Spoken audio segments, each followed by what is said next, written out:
Good evening and welcome to Monsters Among Us. I'm your guide, Derek Hayes. It's about time we met up again. Welcome back to another spine-tingling installment. I have something fun lined up for tonight. An unconventional subject, a perplexing phenomenon that can literally happen to any of us. Because you see, time is a funny thing. I swear it was just a few months ago that I built a little sound booth out of moving blankets in my garage and recorded the very first episode of Monsters Among Us. But in reality, that was nearly 9 years ago. And somehow, at the same time, that exact moment feels like it was decades in the past. So you see, time has a funny way about it. And as you're about to learn tonight, sometimes it even has a tendency to come up missing. So here with the first of many missing time and time slip stories is Sydney in the state of Wisconsin. Hi, Derek and everyone listening. My name is Sydney, and I live in southeastern Wisconsin, Kenosha to be specific. At first, I wasn't sure whether or not I wanted to call in my story, but after listening to, a lot of recent episodes and hearing a lot of stories about missing time or time skips or, rips in the time-space continuum, I feel more confident and empowered to share. So, my story happened about a year ago in April or May 2021. My boyfriend and I were living in a different apartment than the one we are currently living in. And I remember this was a Saturday morning. My boyfriend's alarm clock went off at 10 a.m. because he works on Saturdays and I don't. So his alarm clock goes off at 10 a.m., wakes us both up. It's a beautiful sunny day. Our apartment got a lot of natural light because we had a lot of windows.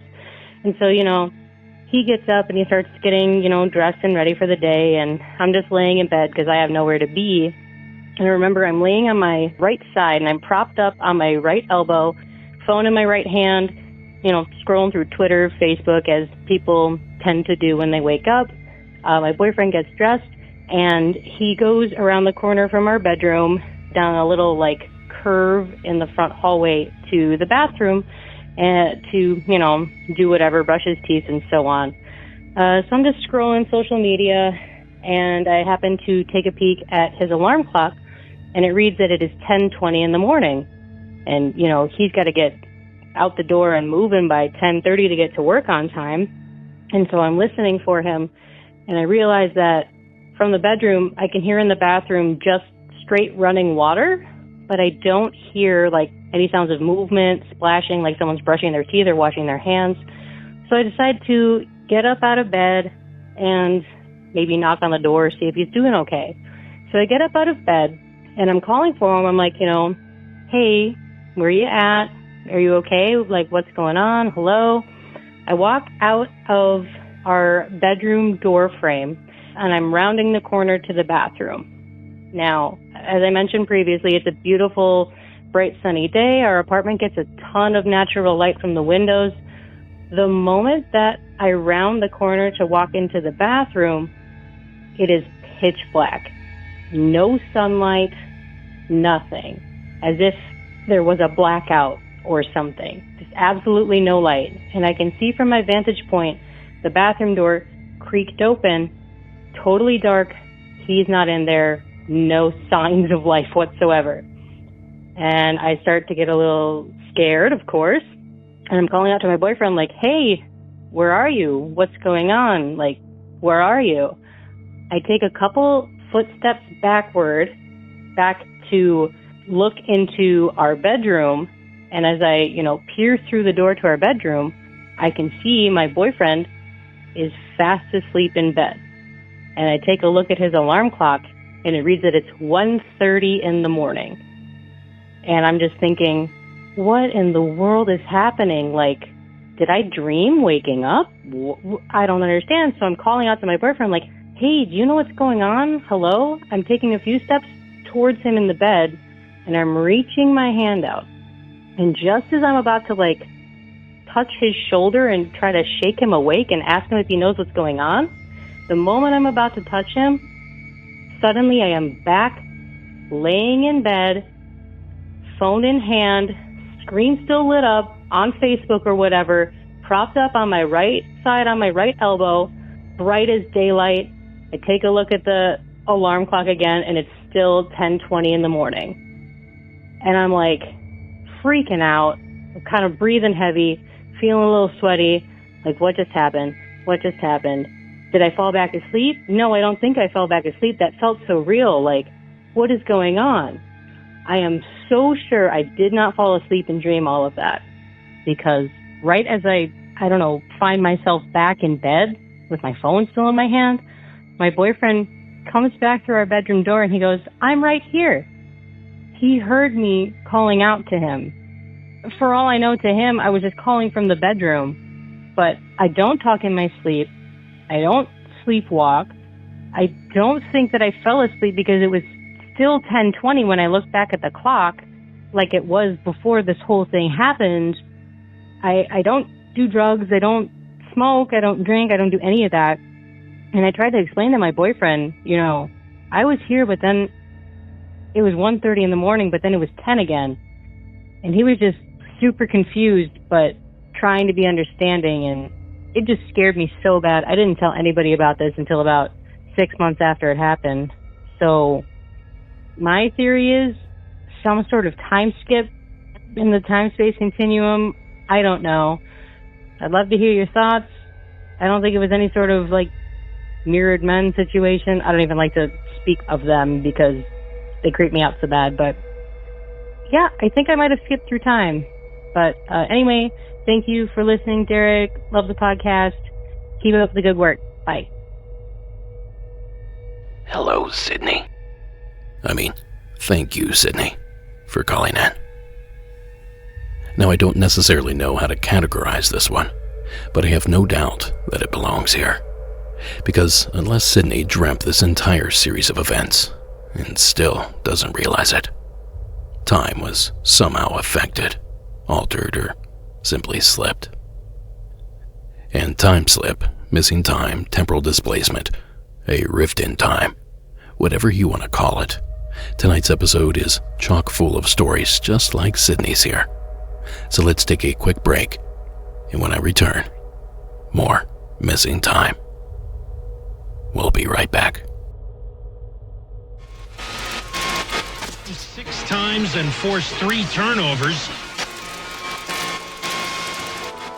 Now, golfers and friends of golfers, this one's for you.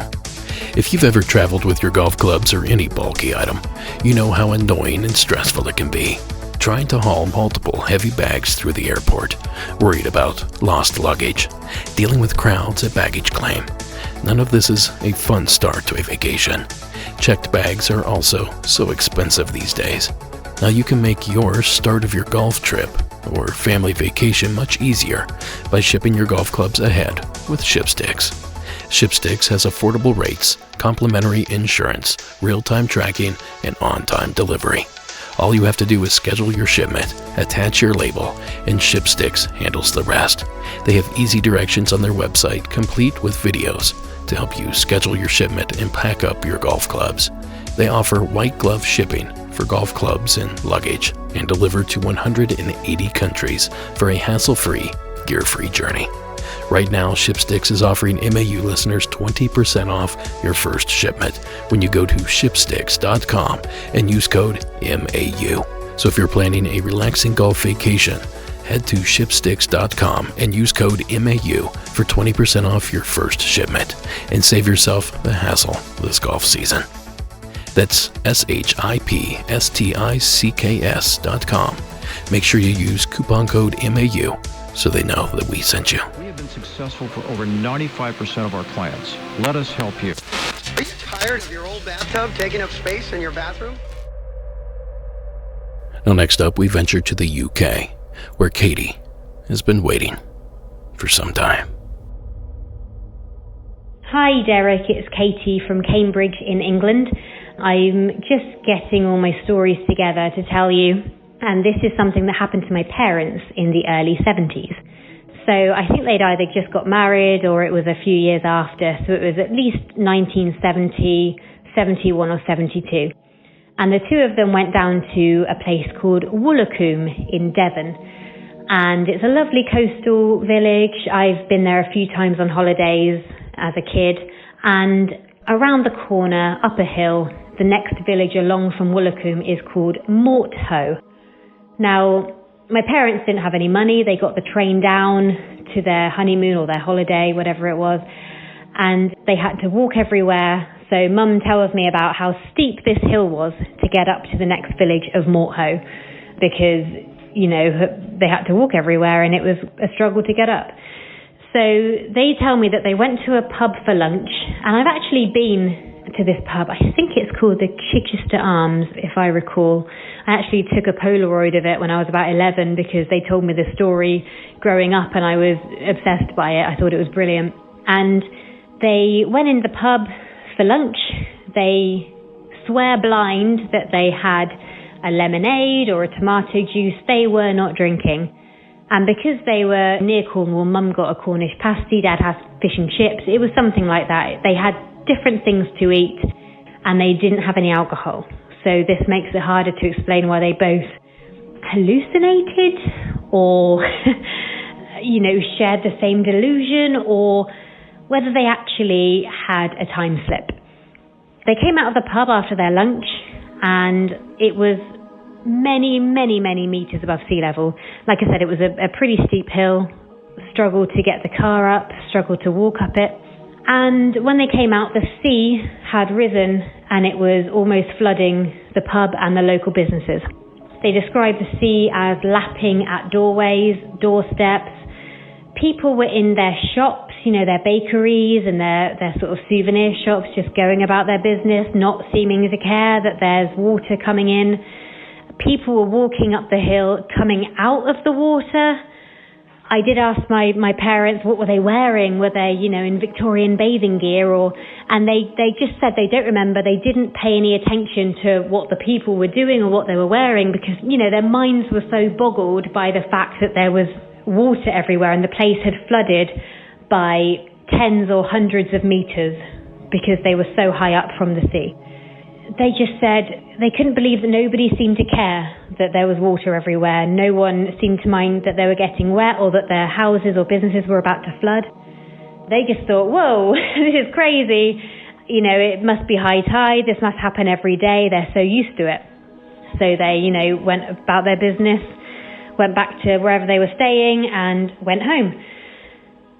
I think it was a year or 2 years later, they'd been telling their brothers about this. You know, you'll never guess what. There's a place in Devon. It's so weird. You know, it floods every day. And it got to the point where literally they said, let's go back next year with you two. So my mum's brother and my dad's brother came along.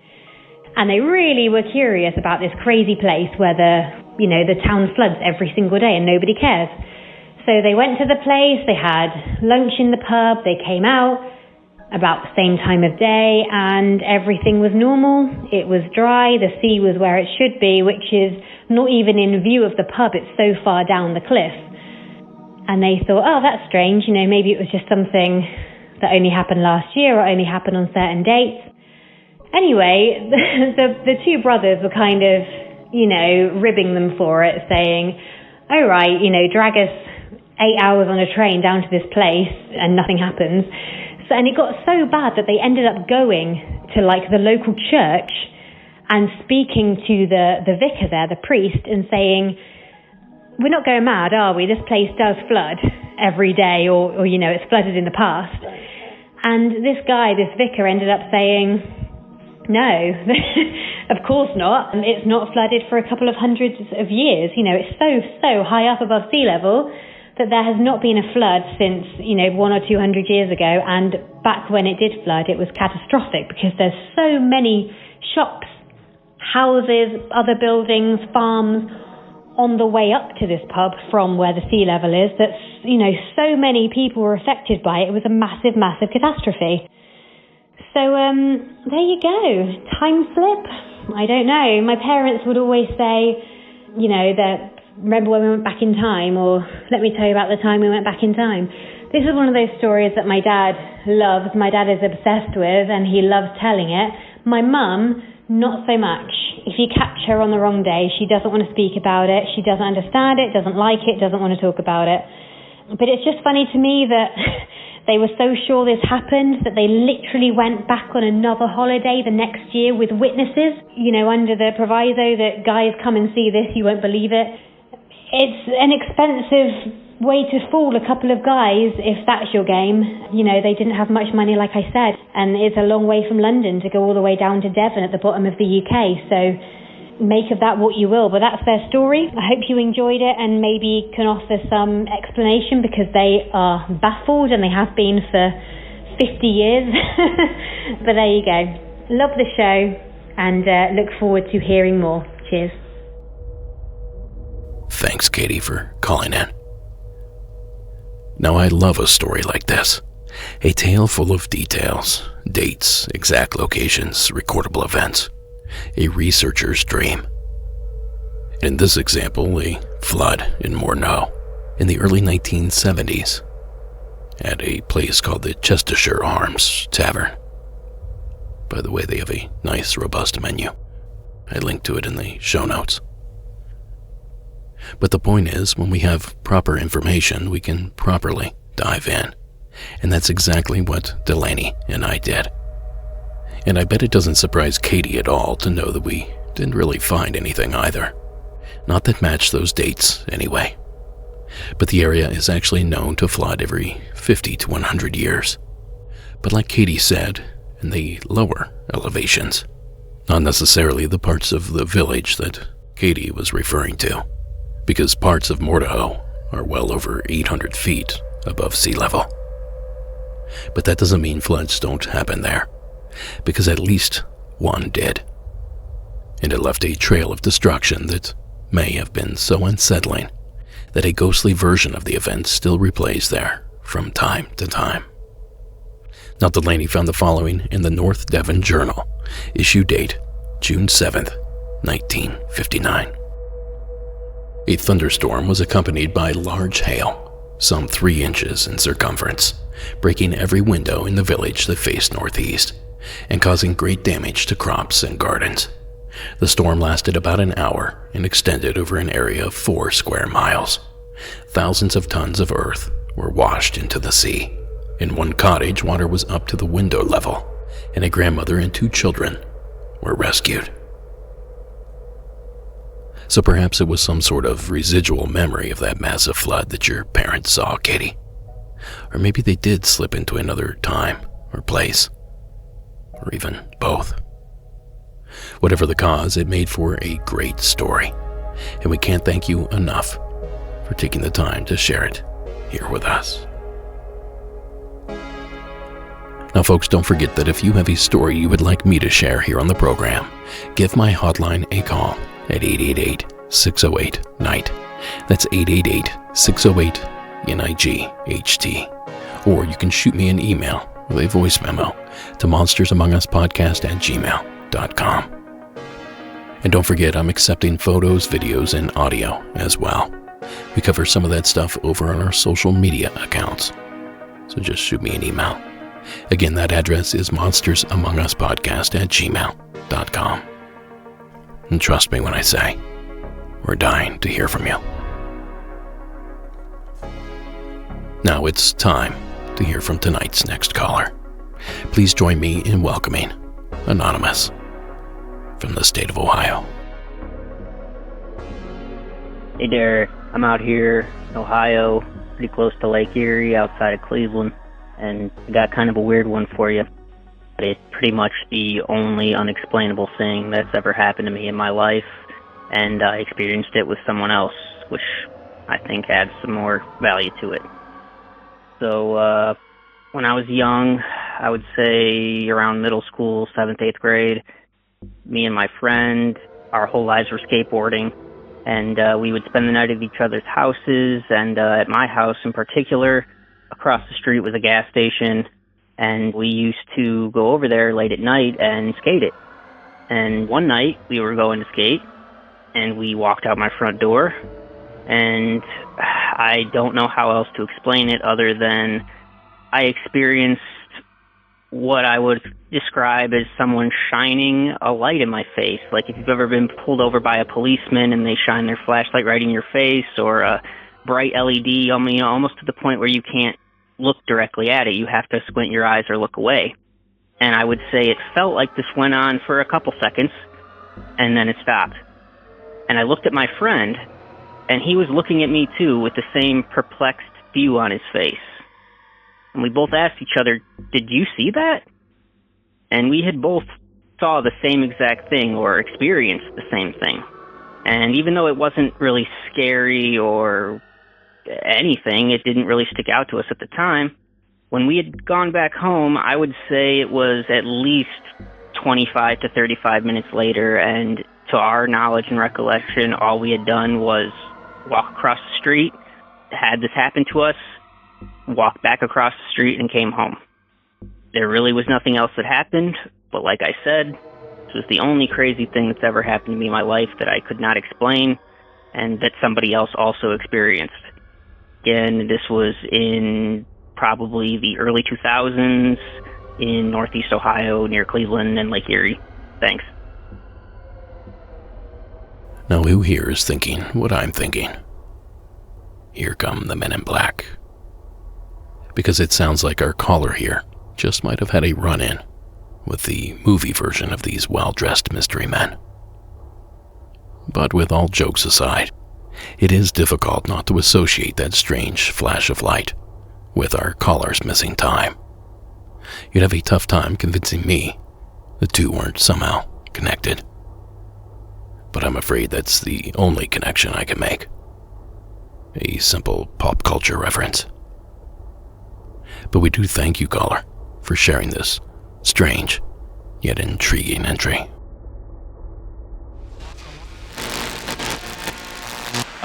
It was not a surprise.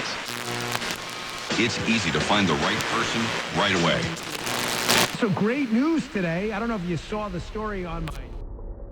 Now, if you would, please welcome to the program, Stephanie, out of Washington State. Hi, Derek. My name is Stephanie, and I have recently discovered your podcast. I grew up in Wenatchee, Washington, and when I graduated high school, I began attending college at Central Washington University in Ellensburg, Washington. There are 2 routes to get from Wenatchee to Ellensburg. One involves going over a mountain pass. The other involves a slightly longer route that takes an hour and a half and is 84 miles long, according to Google Maps. I usually drove the longer route that took me through George Washington and onto the Interstate 90, down over the Columbia River, through Vantage, and then to Ellensburg.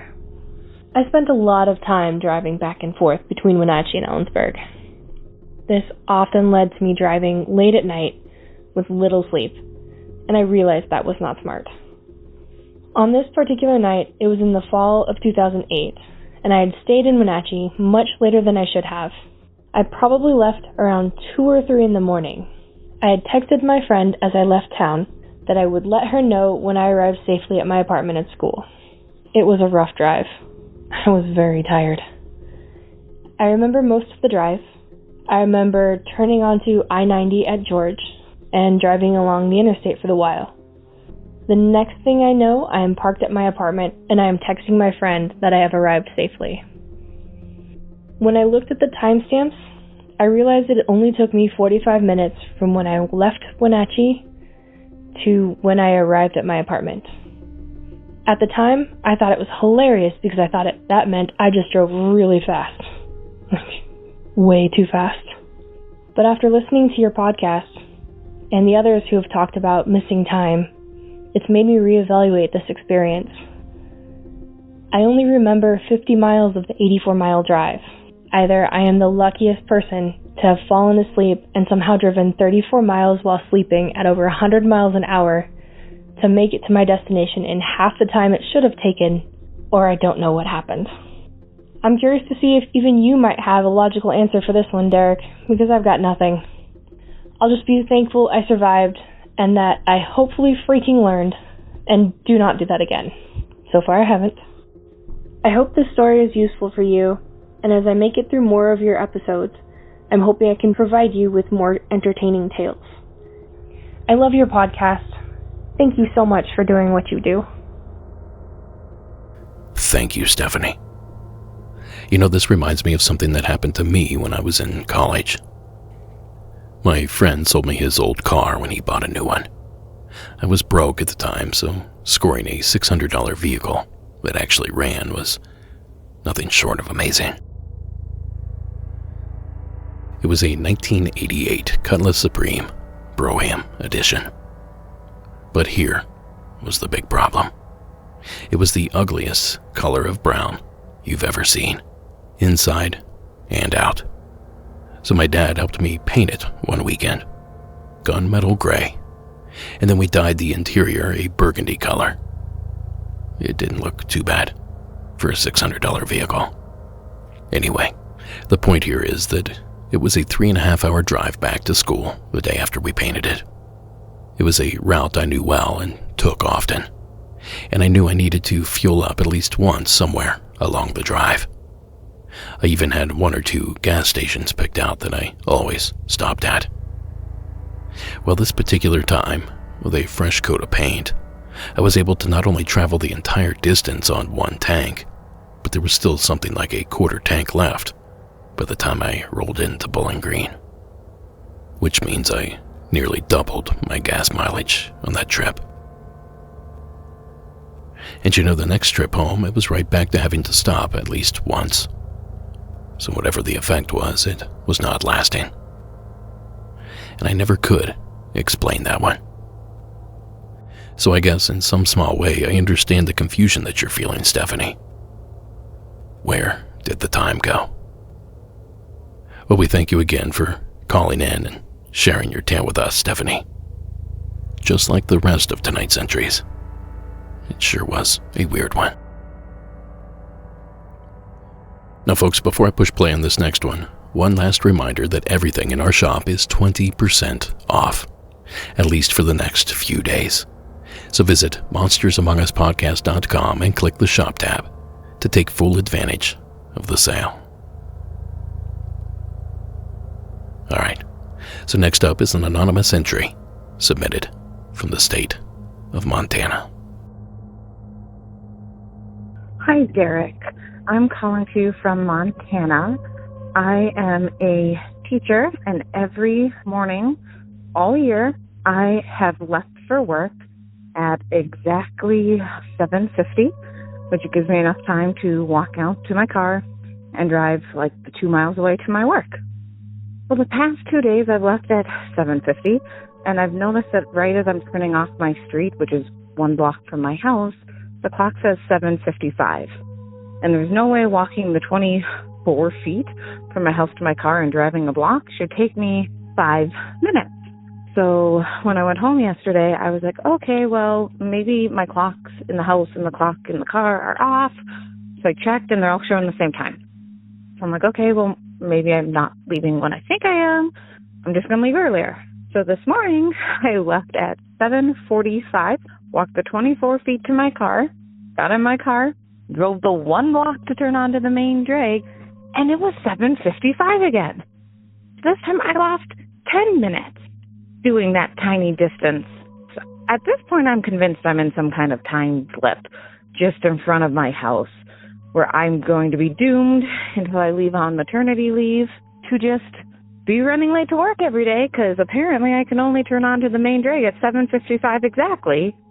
And I need more than 5 minutes to do the last distance. I am pulling up to work right now when I'm supposed to be there, and I'm barely here on time. So I'm just convinced at this point I am living in a time slip of some sort in front of my house. But I thought I'd share that you guys might get a kick out of the fact that the universe has decided I will be habitually running late for the next couple of months.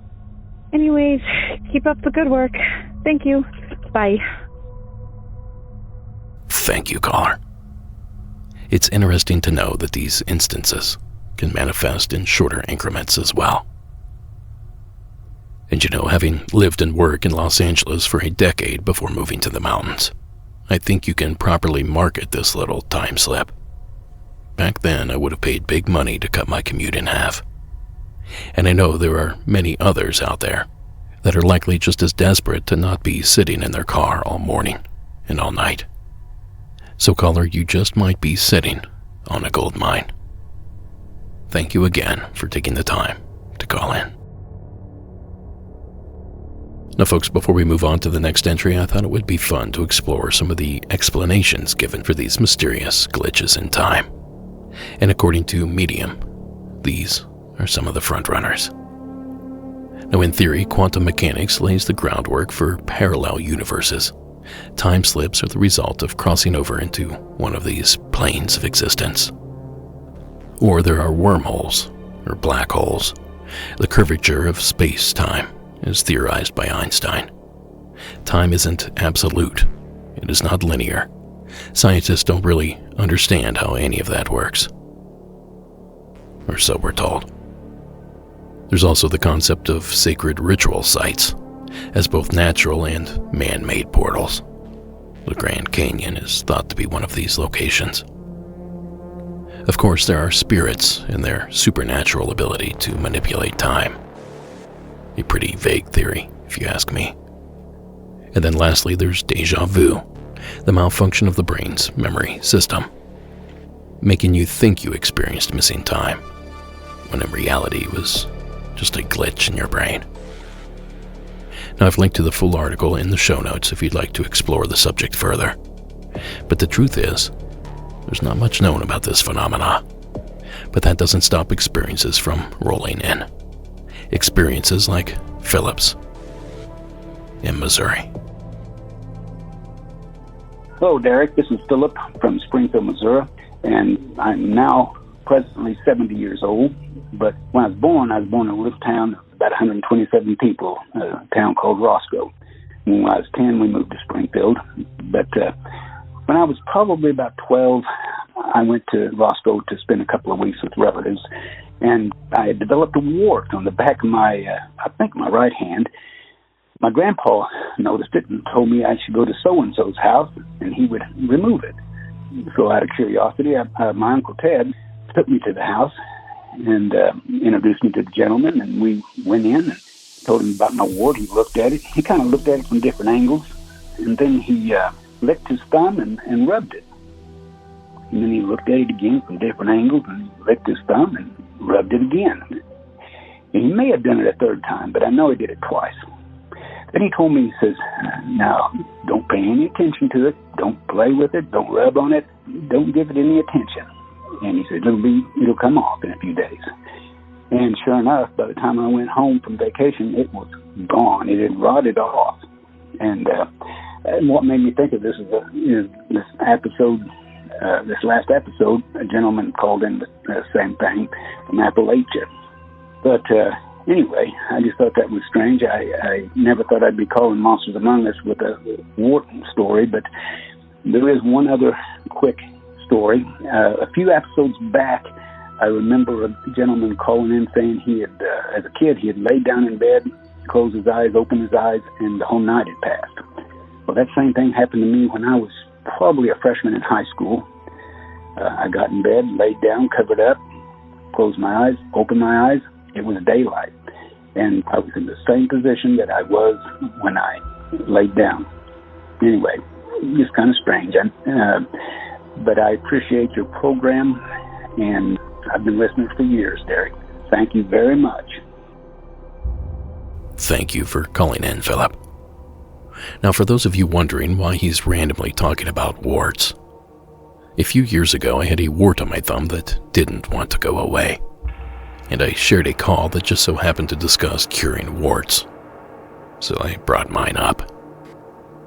Well, since I'd mentioned my little friend, many wart remedies have flooded my email inbox, and from time to time, advice is also included in calls like Philip's.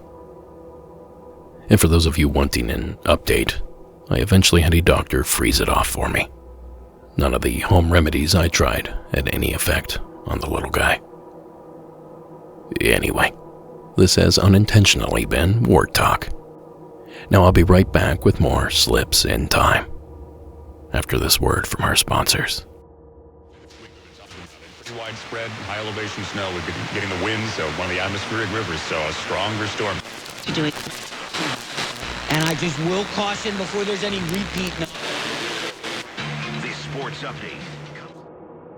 So sometimes it seems like these chunks of missing time are enough to make one lose grip on reality. Abel out of California just might fit that description. Welcome to the show, Abel. Hey, good evening, Derek, and good evening to all you monsters out there. My name is Abel. I'm calling from Sacramento, California. My experience occurred while attending college at Chico State. So, I was in my second semester of college. I had saved enough money to secure an apartment for myself. It was a 2-bedroom, 2-bathroom, which I was super excited to have. My roommate wouldn't move in for 2 months afterwards, just to wait for her lease to expire before she could move in. I love the freedom, and I love the balcony overlooking the courtyard. The only thing that bothered me was a construction noise, or what I thought was a construction noise. It was a rhythmic noise. I thought it was construction. I thought that I had moved into someplace near some construction site. It was a series of 3 clangs, like metal hitting against metal, like they were trying to drill some kind of foundation. And it had an echo, so it was very rhythmic. And I tried to ignore it. I did my best to ignore it. I kind of tuned it out for a bit, and then kind of odd things started happening. When I focused on it, or when it drew my attention, I should say, it would bother me. So this one night, I was tired of hearing it. I'm like, all right, let's go get some cereal. So I get up, I open the fridge, get the milk out, get my bowl out, and I hear this noise. And at this point, it's bothering me, but I don't know where it's coming from. So I stop what I'm doing, and I open up the balcony, and I just listen. And I can't figure out where it's coming from. So after that, I'm not sure what happened, but the next thing that I can remember is I'm laying in my bed, which is across from the balcony. It's like the opposite corner of the balcony. And I'm in my bed, wearing my shoes, realizing that I'm still hungry. So I get up, just kind of dazed, not really knowing that anything happened. I'm like, you know what? I gotta go for some cereal. And I walk into the kitchen, and there's a bowl of cereal still sitting next to the refrigerator. And, I just think, oh, I'm so dumb. I made myself a bowl of cereal, and I just left it there. So that was the first occurrence. After that, I would hear the noise again, and the same lapse of time would occur. Like, I would hear it, I would try to figure out what's going on, and then I would snap to somewhere within the house, not somewhere else, just somewhere else, somewhere not where I was supposed to be within that time frame. Once I started to realize what was going on, it started to get kind of annoying, and not just annoying, kind of a sense of paranoia. This kept happening just infrequently enough that it didn't inspire some kind of sense of fear or anxiety. It just kept happening. But it eventually turned into something worse. And it was that sound that just made it worse every time.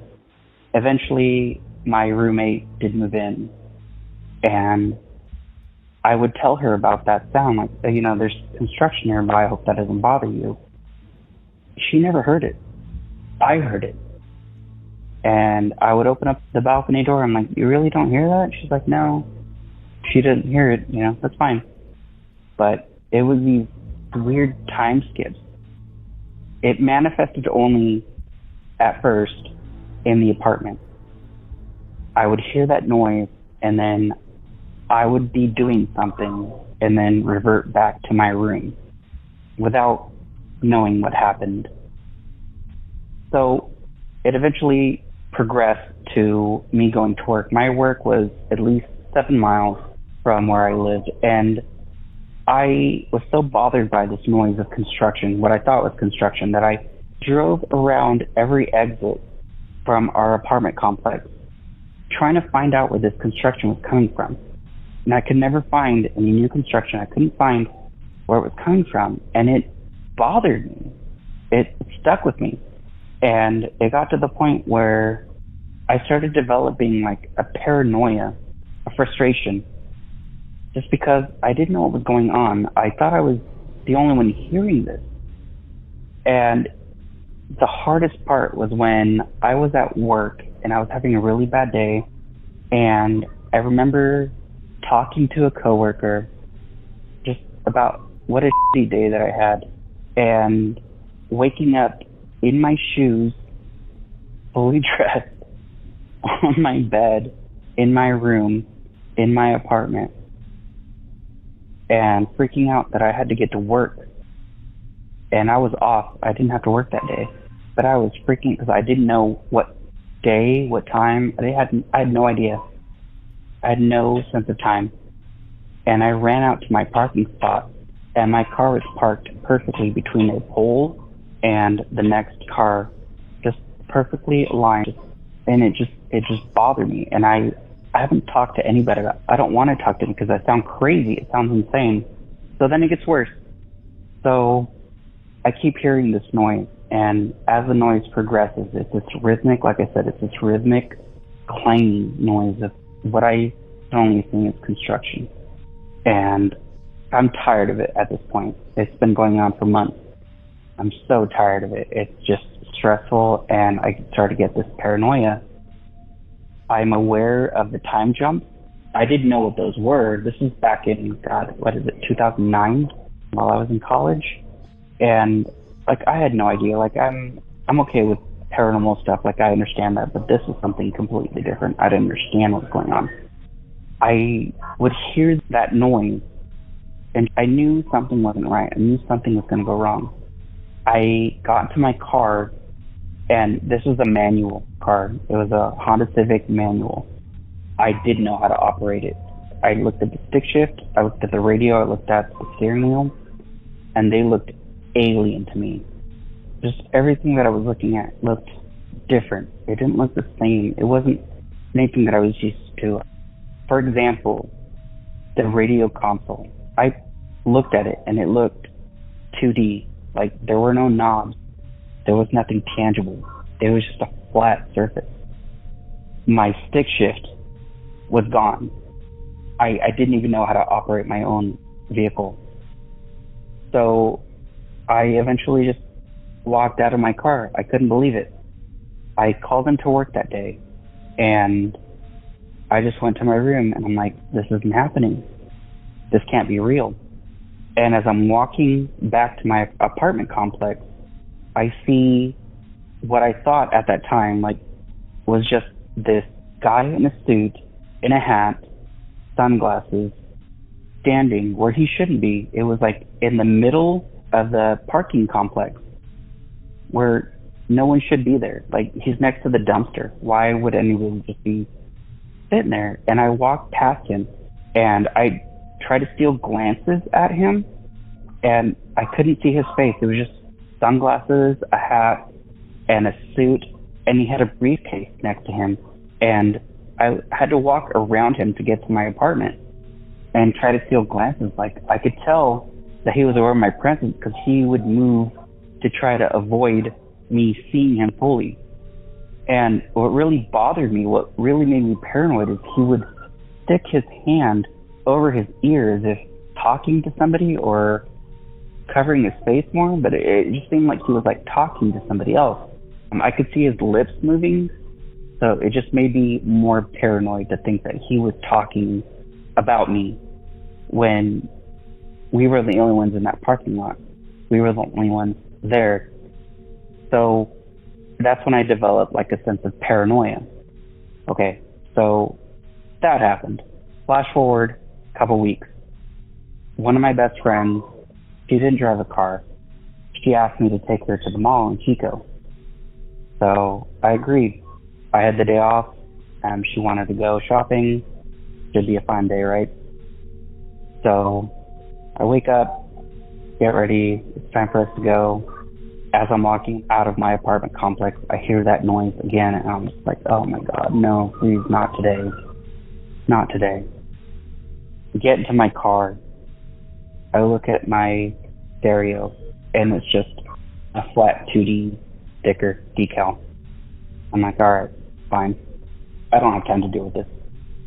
So I drive, I pick up my friend, and for all intents and purposes, we have a good time. We're talking, we're chatting. We're getting close to the mall, and it dawns on her, like, as we're talking, the conversation kind of starts to die down.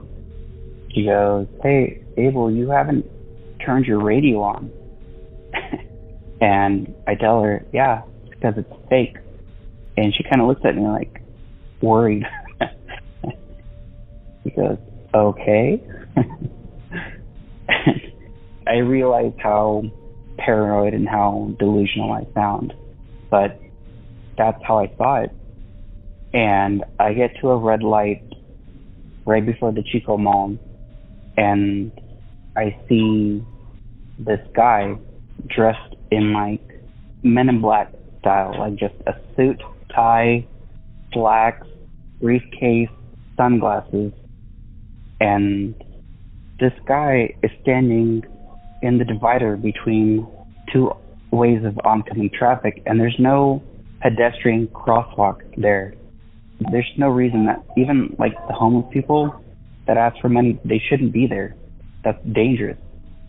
So I see this guy standing there in full suit, and as I try to make eye contact with him, I try to look at him. He holds his hand up to his ear, and I can see his lips moving. I can't make out like skin color or anything like that. He's wearing gloves. I can see him in full detail. It's insane. And he just turns away from me. And I just recall what I said to my best friend. She's sitting there right next to me. Like, I must sound like a nut. It was so disturbing. And I keep going back to that. I'm just like, what was I going through? But anyways, that was one of the creepiest things, one of the most life-altering experiences that I had. Like, it just made me question a lot of things in my life. I didn't realize until later on about the whole glitch in the Matrix, Men in Black glitch. I didn't think about that. I understood, paranormal stuff, ghosts. Like, I've been through that. I've experienced that. But this was something that just life-altering, I would say. But yeah, it really did shake me to the core. And honestly, I haven't told anybody this, like only my most intimate partners, like as we're, pillow talk, trying to get to know each other better. But it's because, you question your own sanity when you talk about this kind of stuff. And I've gone through worse, but since then, I've lost my house. I lost my house to COVID. I lost my partners to COVID. Like, I've been through it. What I experienced was like on a whole different level. I love your podcast. I love everything that you do. And I love listening to everybody else's stories. Thank you so much. And that's it. That's my story. Bye. Thank you, Abel. And for the second time tonight, the MIB, the Men in Black, make an appearance. Now I wonder, Abel, were you a recent witness to strange lights in the sky? Have you been visited by non-human entities? Is there a reason why the men in black would want to silence you? Or, at the very least, confuse you? According to reports, most men in black encounters occur with witnesses of strange aerial activity, but sometimes they've been known to visit researchers who apparently get too close. So perhaps you fall into one of those two categories, Abel. But regardless, it is wild stuff, and I'm sorry that you had to go through all that. Now maybe we'll get lucky and the right listener will be tuning in tonight, and they can perhaps enlighten us on exactly what happened to you, Abel. But until then, we thank you again for taking the time to share that incredible series of events. Now folks, I bet I know what you're thinking. How could it possibly get any weirder than that? Well, when we come back from this final break, I'll show you, or rather tell you, how it just might. Don't touch that dial. The IRS back taxes or have years of unfiled tax returns. How whales talk to each other. Absolutely terrific news over the weekend. All right, folks, to close us out here this evening, please welcome Summer from Colorado. Hey, Derek, this is Summer out of Colorado. I wanted to tell my quick story about a haunted theater, which still to this day has really made me nervous to think about, and I don't really like to talk about it a lot. I was a theater kid growing up, and in high school, we had to go to visiting schools' theater performances, especially with plays, and my friend and I, we decided to go to a neighboring town's play one night, and we were running behind, and our friends texted us saying, hey, we already got you tickets, we're in the back row on the main floor. It was the winter time, and it was at 6, so the sun had already set, and what we thought was weird when we first got to the theater was that there were no lights on in the parking lot, and just the security lights in the building were on, just like the spotlights here and there along the hallways. And the entire parking lot was completely packed and no lights, which was just such a weird juxtaposition. And I started kind of getting worried and turned to my friend and was like, hey, I feel nervous about this. This seems weird. Do you think it was at a different school? And he's like, well, why would the entire parking lot be packed if it weren't here? Maybe they're just having an outage or, I don't know, a short. He wasn't worried at all, so I decided to just follow his lead, and we went into the school, and it just felt like I was underwater, like there was a lot of pressure around my body and my head, and it was so quiet, like just this very weird silence that I've never experienced before. And so we decided to walk down the hallway. We've been to that theater before. It's down this like super long hallway, which was really creepy because the middle of the hallways were completely dark. Like I said, just the security lights in the building were on. So like we kind of like ran down the hallway to each security light to get to this theater. And then by the time we get there, like the concession's not open. The ticket booth has the metal sheet that goes down. That's locked. Like they're gone for the night. So literally the only light that was on that floor to enter the theater was on this metal gate to the ticket booth. It was ominous and weird, and I just didn't have a good gut feeling about it, and I wanted to leave. And my friend was like, no, humor me, let's just go into the theater, let's see if anyone's there.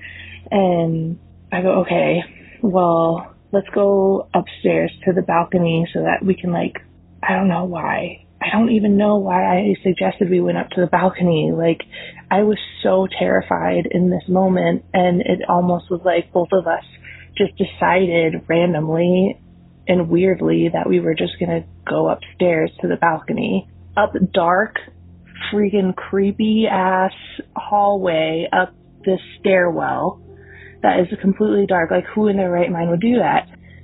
And so we run up this dark hallway all the way up to the balcony, and I decide to go first. So I go in, and there's like a second set of stairs up to the balcony seating.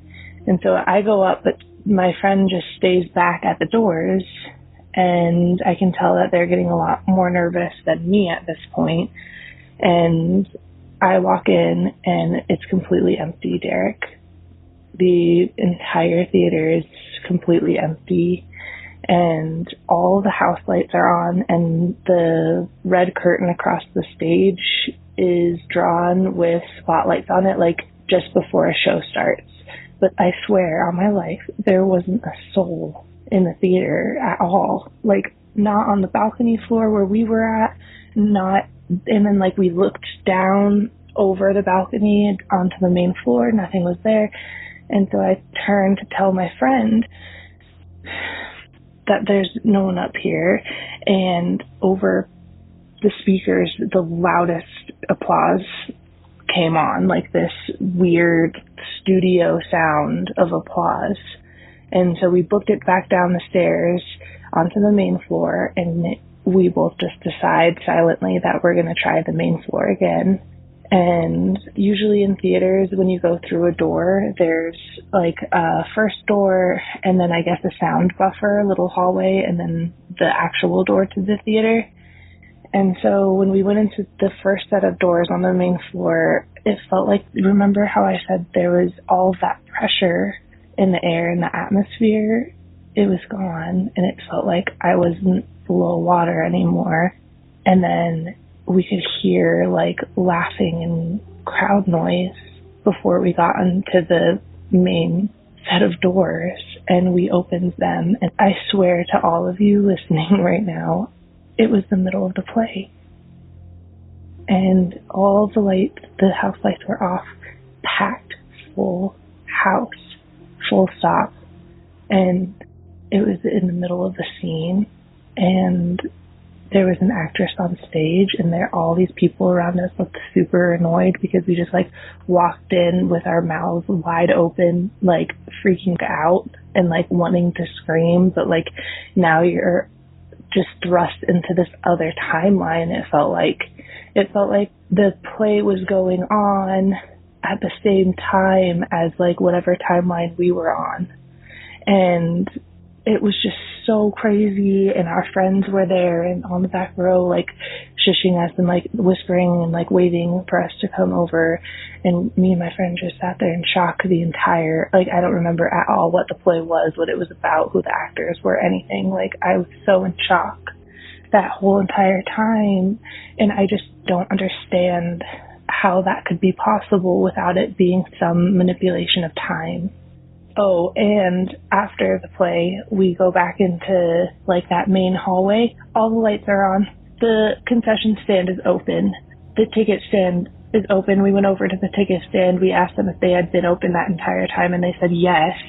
It's like we were just parallel, or almost like the upside down to what was happening, and then, like, we caught up and, like, went back through. I don't know. I would love to hear your theories and anyone else's theories. Yeah, that's my story. I love the show. You do really great work here and let us all feel like it's a safe space to share our stories. So thanks, Derek. Thank you, Summer. Now, I've been to a few live performances that felt like they were going to last forever. But that's a different type of time manipulation. But what a wild tale.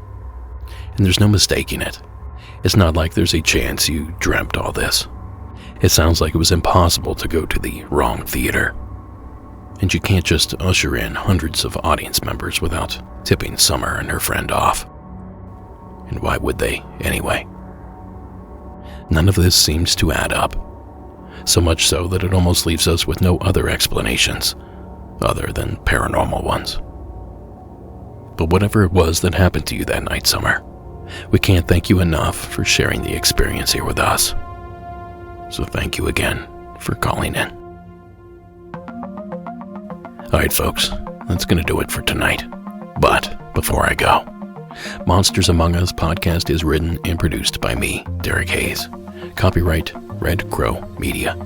Additional support is provided by Sarah Carter Hayes and Delaney Bowers. All media used in this production is done so under the protection of fair use. Please give us a like and follow on our social media accounts and over at YouTube as well. And while you're at it, please leave us a rate and review wherever that sort of thing is possible. But only if it's going to be a good one. If you got beef, keep it to yourself. Don't forget you can catch the show every Saturday evening at 11 p.m. Eastern on the UNX Digital Network. Just visit unxnetwork.com to tune in. And finally, tonight's score was provided by Iron Cthulhu Apocalypse, Co.ag Music, and Carl Casey at White Bat Audio. Shadows in the Desert hide strangeness in the Borrego Triangle. Go watch it. Just visit borregotriangle.com to learn how. Be sure to visit our merch shop. For the next few days, everything is 20% off. At least for the rest of this week. And lastly, make sure you join me back here on Thursday for the next terrifying installment. Until then, keep yourself spooky and have a good night.